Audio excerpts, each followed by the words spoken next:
Filming? Yep, filming. Alright, it's day one, Hoodrat Customs, 2018. Gonna get shit on the go. But right now we're sort of recovering from holiday mode, and let's take a look around the shop. Look at this. There's crap all over the place. I'm gonna take down my Christmas lights. And what else are we gonna do? Gonna straighten out the... That ain't too bad, but gotta clean all that up, get this out. And under this yellow blanket lies Black Betty. The project, which I've told myself is going to be finished in April. We'll reveal that later. Doesn't look like much right now. And then I got this other project here. 76 Goldwing GL 1000 limited edition. Posted some videos or comments on Facebook and pictures about this, and I made the stupid mistake of saying I was going to convert it into a cafe racer. And oh man, did I get negative response. But I reversed myself. I called Kaplan Cycles in Connecticut, had a conversation with these guys, and they told me you have a matching numbers, so don't mess with it. Just clean it up and sell it. So we'll get more into that later. But right now, here's Bam Bam the shop dog. Bam Bam, you say hello? Say hello, puppy. Yeah. All right, first things first.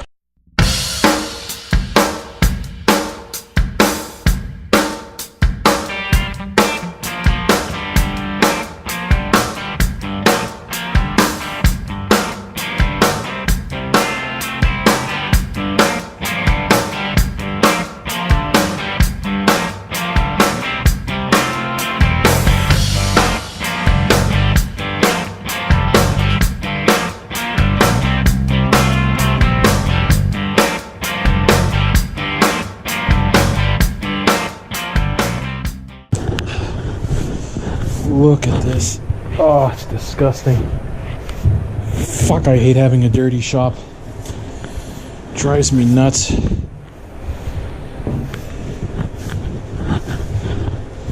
I was taught some very, very hard-learned lessons by my first boss, my first real boss, the only boss I ever... Well, not the only one, but I think one of two or three that I really had an enormous amount of respect for. And who has now become a longtime friend. My first job as a tech working on industrial machinery.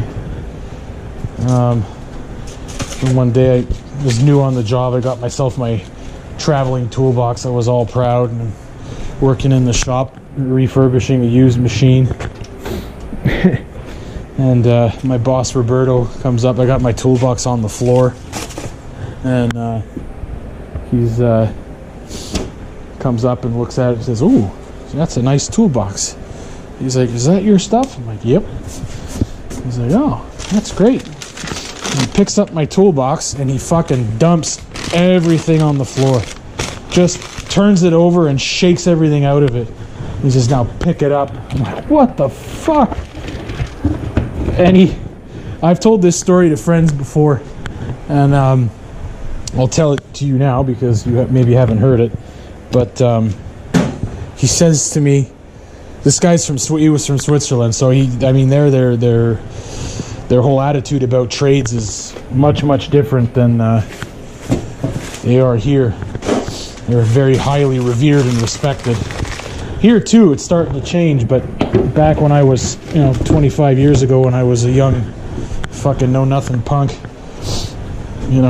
we didn't really care too much. And then he says, "Look, where do you eat your food? When you sit down for dinner, where do you eat?"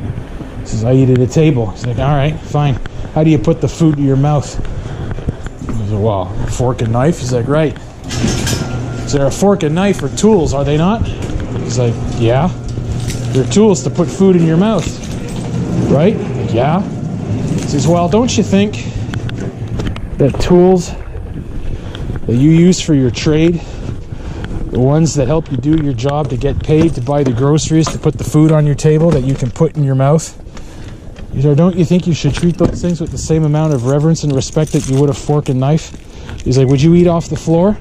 I'm like, "No. Unless I was camping." But he says, "Well, no, you won't eat off the floor because you have, at least I think you have, some measure of self-respect." I'm like, "Yeah, I see your point." And he's like, "Whenever you work keep your tools neat so that you know where to find them without even looking. Because I can go into your toolbox and I can grab a Phillips screwdriver or a number 14 or number 15 or 16, whatever wrench.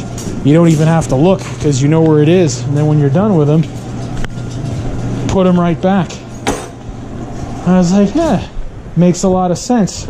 So now, as you can see, some people would call it being anal, and I suppose you could. I mean, this is a little bit messed up, but you know, you get the idea. I haven't had time to straighten things out, but kind of get the idea. So, I mean, my shop's not the cleanest. I built everything. I don't have like these prefab, you know, Home Depot or Stanley or Husky cabinets and stuff. I built everything myself, but at least, I mean, it's getting there. We're getting clean. We're getting neat. But yeah, and ever since then, never put my tools on the floor, ever. Oftentimes to the frustration of customers who I would refuse to open my toolbox unless they provided me with at least a couple of hobby horses and a 4x8 sheet of plywood so I could put my tools on and spread everything out and work neatly. Been that way ever since, right or wrong. So, yeah. So that's my toolbox story. Yeah, he took a friggin' vice grip out of my toolbox and he threw it across the parking lot. I had to go fish it out from under a semi-trailer. He says you never ever use a vice grip for anything other than if you're going to be welding something or you need to hold something hot or whatever, but these are for turning bolts. Never ever ever use a vice grip, for obvious reasons. And for those of you guys who are wrench turners like me, you'll know what happens when a vice grip slips. You're pooched. Right, puppy? You're pooched. I get rid of this shit here. Oh, man. I want to move this bike over, but I can't. So the wife's got to get the car in here. I got to work on that. What's this? Why am I holding this? I might need that, because God knows if I throw it away, then I'm going to need it. I got to build myself a paper towel rack at some point.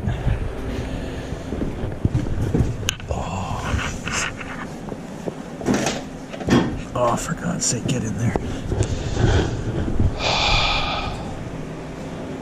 All right. It's looking a little better. Well, that takes care of the cleaning up for the most part, so a bit of an improvement, hey? Gotta do all this.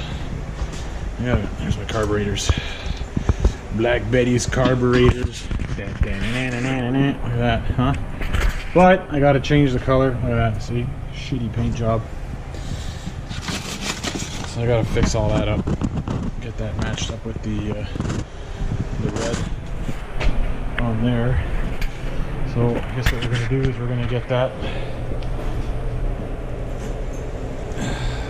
thing underneath there so I can jockey the bike around, because this thing isn't going to move until it's warm enough to keep the Subaru outside, I guess.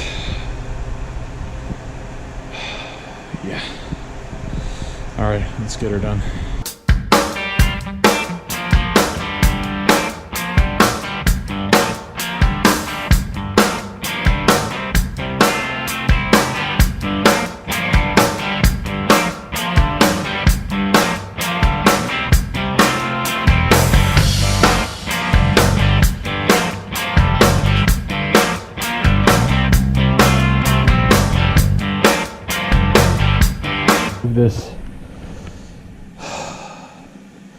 This is 76 is in the way. I don't know if I wonder what would happen if I moved the bikes,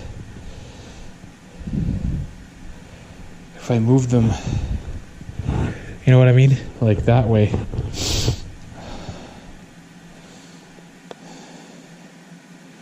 Or at least put them diagonal. Yeah, but then I'm tripping over shit.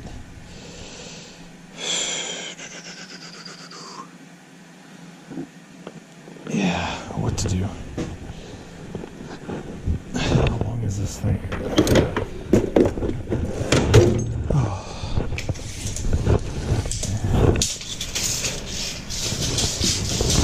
End to end.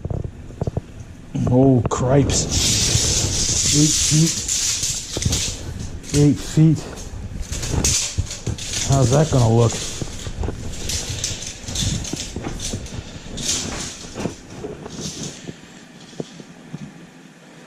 No. No, that's not gonna work. That is not gonna work. Or if I put them diagonal.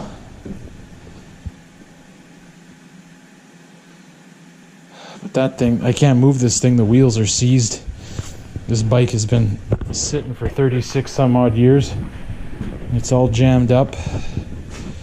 And she doesn't want to move. The only way I can move it is with that. You know what? Fuck it. I'm going to leave it like that for now. When one of those bike stands comes on sale, I'll buy another one. I guess. Wife's going to give me shit though. Just you watch. Alright. Okay, so I just have to move it a couple of inches and then I don't even need this really.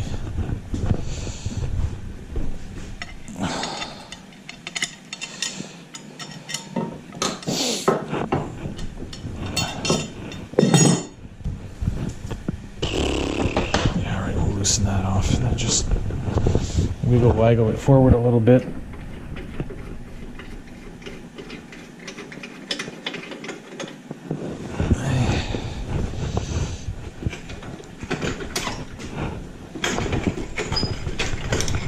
I don't need much room.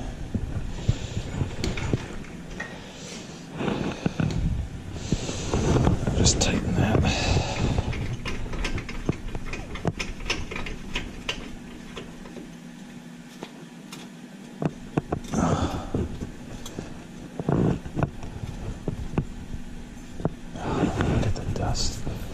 It's insane. Just abysmal how dusty it is. Alright, so now I can work, kinda. Yeah, that's alright, that'll do. Besides, I'm not doing too much on this per se anyway. Right now the big thing is I should show you real quick here in my little sandblast. Oh god, that stuff is nasty.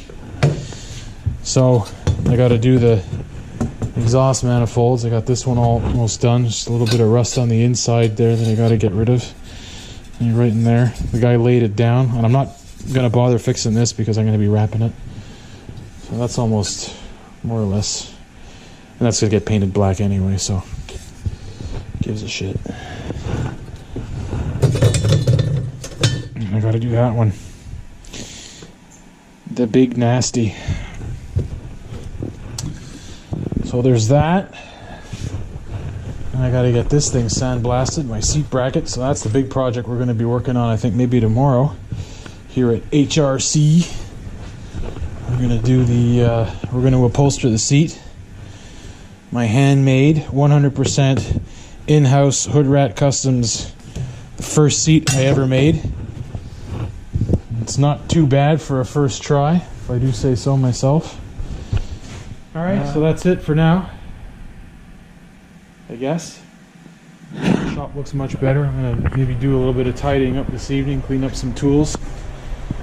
These have been hanging around for a little bit from pre-holiday fixins. Get all that squared away. And then, yeah. Alright, that's it. Thanks for watching, folks. And I guess somewhere around the screen there's a subscribe button. I don't know whether it's on top or on bottom, but this is video number 1 on the Hoodrat Customs YouTube channel. So I'm all brand new at this. That's it. Alright, boys and girls. Have a lovely afternoon. I'll catch you later.